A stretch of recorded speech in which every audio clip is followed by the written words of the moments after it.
episode of Beyond the Present podcast. I'm Daniel Mulligan, and today we're talking about be useful. I'm trying to imitate Arnold Schwarzenegger because he actually had a book about this. Be useful. I don't know if I can do that properly. I'm not sure if I can, imitate Arnold, but technically speaking, we're talking about how to live a life and how to change the philosophy of your life in order to be useful. Because I believe that we're living in a world where, especially the younger generations, are suffering from a sense of meaninglessness in their lives. Since, in the past, we had many other forces that created that specific, sense of meaning. But now things have changed a lot. And that is why in this program, I want to help you guys understand how you can rebuild all of that sense of meaning through the simple philosophy of being useful. So guys, let's first define what being useful actually means. You see, if you ask yourself, so Dan, what does it even mean to be useful? Are you saying I should just be making money and hustling all the time and so on? Well, that could be one way to be useful, but being useful is a general terminology that refers to a variety of things. Essentially, what being useful is about your contribution to the environment that you occupy. So right now, if you're living just for yourself, the chances are you might experience a sense of meaninglessness after a while. This happens to a lot of people, especially rich kids who have, sometimes have had fortunes given to them by their parents. They don't even understand the value of that money, and they just spend their time aimlessly just doing random stuff that they think brings them happiness and joy, but it fails to do so. But the problem is this. Being useful really is about understanding one simple concept that I learned from my mentor, Tony Robbins, and he says, it's not about me, it's about we. You see, in order to be useful, you have to understand that you need to be able to, make yourself useful by creating value for someone other than yourself. You see, when you're doing things just for yourself, you might enjoy it and that's pretty fine.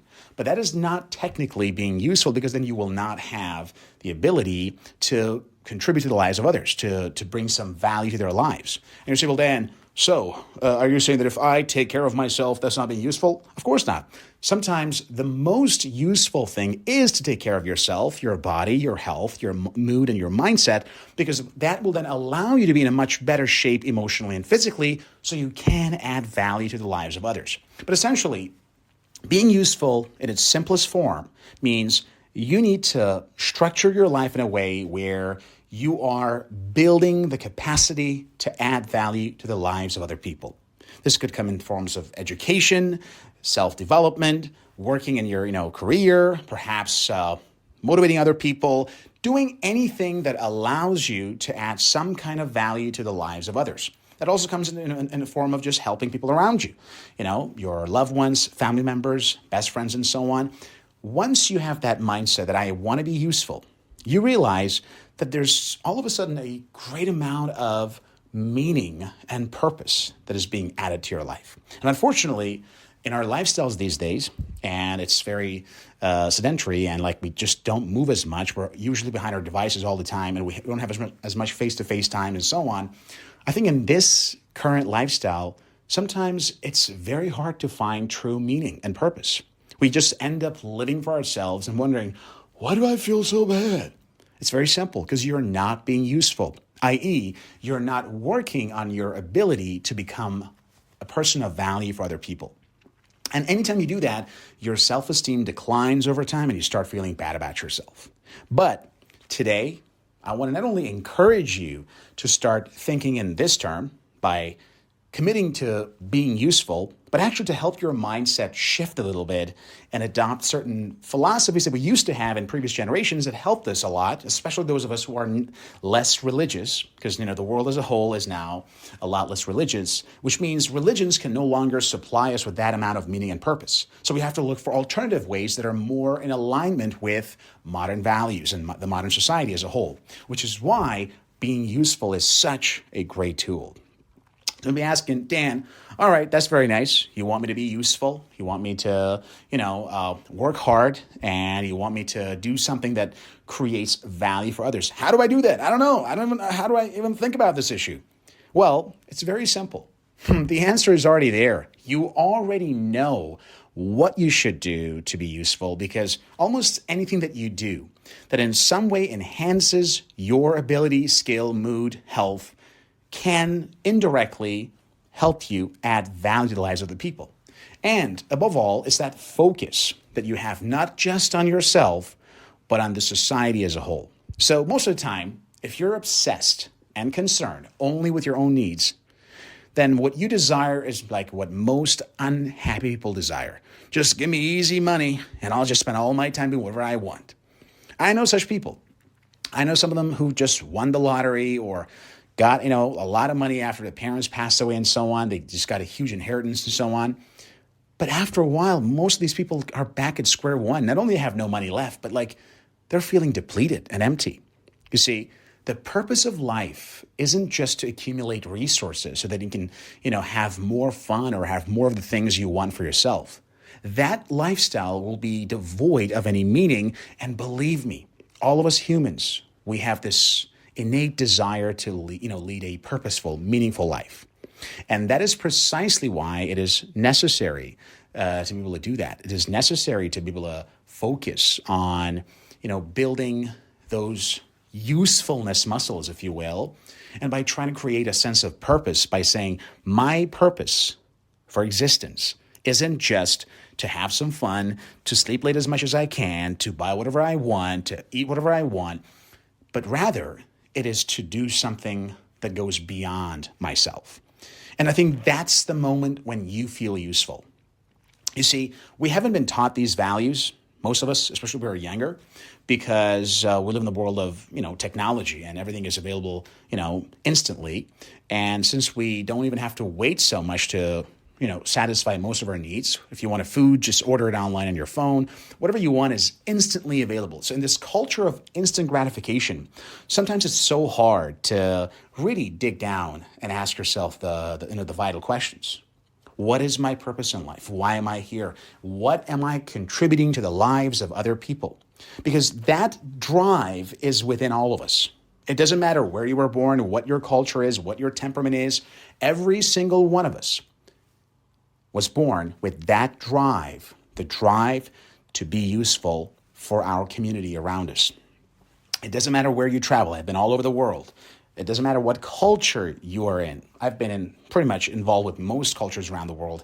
And that unique instinct is universal. You see that thing everywhere.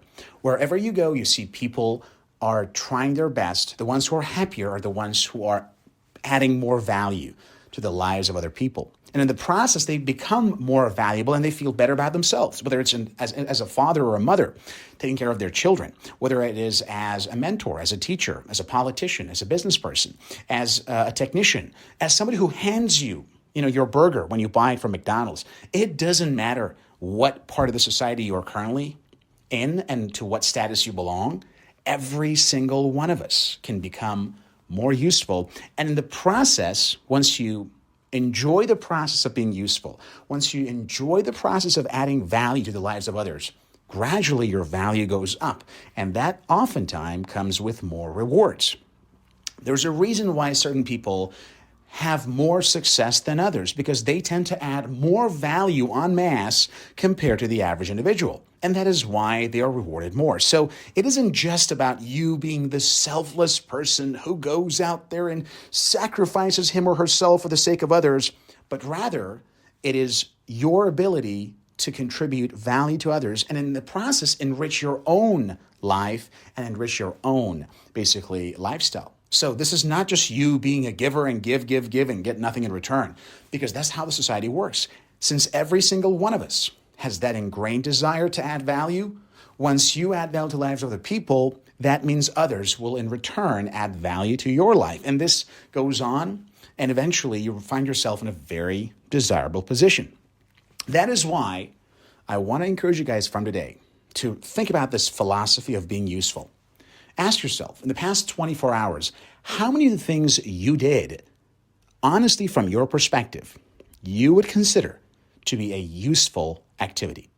And if we define useful as anything that adds value, therefore useless is anything that fails to add sufficient values, especially in the long run and to the lives of other people. So how much of the things, how many of the tasks or the activities that you were involved with in the past 24 hours were truly useful? And how many of those were useless? You see, if you want to build that lifestyle, you got to ask these critical questions and you got to be honest with yourself. Because to find that, you need to understand that this is the best approach and that you have the opportunity to make the most of it. Because of that, start thinking from today. Okay, if that question didn't really make you feel good, if you look back the past 24 hours, the past days, or the past weeks, and realize that you're not doing as many useful things as you would have liked, then maybe it's a good time to start thinking twice about your priorities. Maybe make some big changes. Ask yourself, how can I change the quality of my life? How could I be more useful? How could I eliminate some of these activities that I consider to be useless and then incorporate more of those that I deem to be useful? In the process, you will become more useful and you will start looking at yourself, your time, and your life very differently. This process not only enriches you in various forms, emotionally, financially, psychologically, but also allows you to lead a more meaningful life. Because that is, from my perspective, something that's going to help you a lot. And part of that has a lot to do with your level of energy, because you can't be useful to others if you're always down and negative and low energy. You need to work on your ability. You need to be able to have a lot of energy and focus and zest. And that means taking care of your body. Now, you don't have to be like Arnold Schwarzenegger. You don't have to become Mr. Olympia or anything like this. But you do want to know that being useful means making health, energy, and your fitness a priority so you can have that energy, because most of the value you create for the society is through your body and your mind, and both of those require you to be in peak shape. Which is why the first step to being useful is to commit to health and fitness, both emotionally and physically, in order to be able to contribute value to other people. And after that, ask yourself, how can I add value to the lives of other people? And then, how can I improve my skills, my abilities in order to do so, right? Once you think in that terms, in that paradigm, everything changes and you lead a far more meaningful and fulfilling life. All right, guys, that's all the time we had for. Hope you enjoyed it and hope you will do what Arnold said. Be useful. I don't know if I did it correctly. That's all the time we had for him, Daniel Morgan, and this was Beyond the Present Podcast. Have a good one.